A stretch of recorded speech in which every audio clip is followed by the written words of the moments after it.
président de la Commission du développement régional au Parlement européen.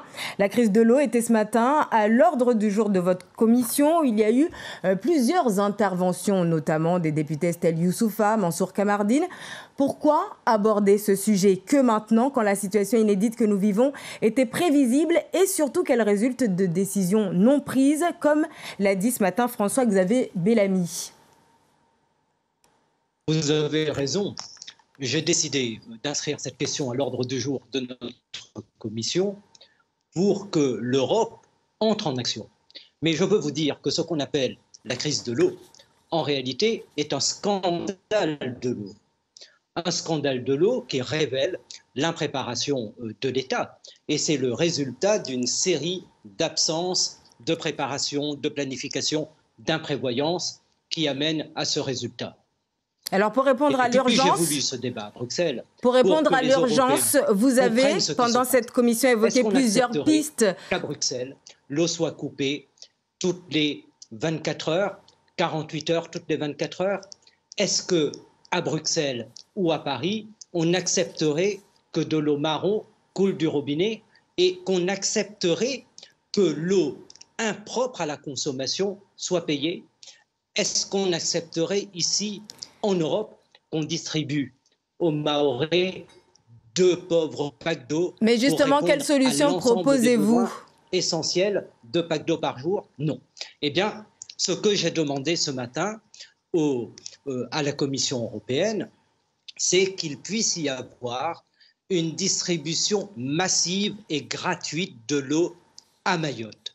Car il est absolument scandaleux. Scandaleux, c'est un scandale que dans ces conditions-là, c'est-à-dire Mayotte, c'est la région européenne la plus pauvre de toute l'Union européenne, la plus pauvre. Plus de 70% de la population est en dessous du poil de pauvreté et seulement 30 000 personnes vont pouvoir bénéficier des mesures gouvernementales pour les packs d'eau. Donc, je crois qu'il y a un accord aujourd'hui entre le Parlement européen et la Commission européenne pour qu'on puisse utiliser les fonds structurels pour une distribution massive et gratuite de packs d'eau à toute la population. Et je pense que nous aurons fait œuvre utile. Mayotte est une région européenne. L'Europe ne peut pas rester indifférente. Quand je regarde vos reportages, je suis vraiment en souffrance de voir que les Mahorais vivent de telles conditions de vie aujourd'hui. Tout cela est indigne de l'Europe. Monsieur le député, est-ce que vous m'entendez? Indigne de la France. La population mahoraise est traitée comme une population marginalisée et nous devons apporter des réponses concrètes et c'est ce que nous avons fait ce matin. Alors, pour répondre à l'urgence, vous avez, pendant cette commission, évoqué plusieurs pistes pour mobiliser les aides financières pour Mayotte, notamment l'utilisation exceptionnelle du FEDER. Vous avez parlé du Fonds européen de solidarité ou encore du FEAD, le Fonds européen d'aide aux plus démunis.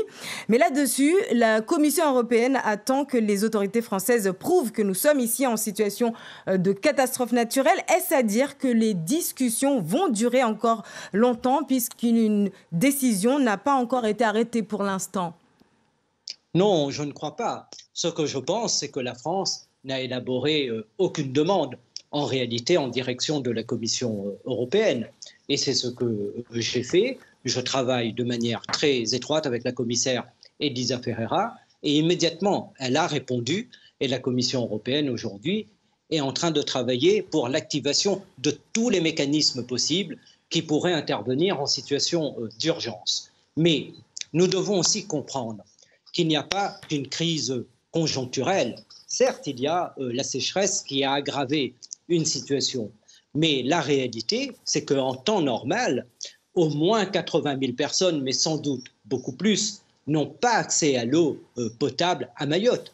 20% de la population reste sans le bénéfice de l'électricité. Donc, vous l'avez rappelé, Mayotte bénéficie de fonds européens extrêmement importants. Et l'État, qui est autorité de gestion, l'État a refusé que ce soit les Mahorais qui gèrent eux-mêmes les fonds européens. Et l'État a fait la démonstration jusqu'à aujourd'hui de son incapacité à bien gérer les fonds européens parce qu'il y a eu, vous l'avez dit, un certain nombre d'erreurs de gestion et puis un certain nombre de choix contestables qui fait que les niveaux d'absorption des fonds européens à Mayotte, qui ont un peu évolué plus positivement par rapport aux chiffres que vous avez donnés, mais reste quand même très en deçà de la moyenne européenne. Donc l'Europe a mis les moyens financiers sur la table et nous serons très vigilants à présent pour rester très vigilants devant l'État pour qu'il réponde à ses obligations.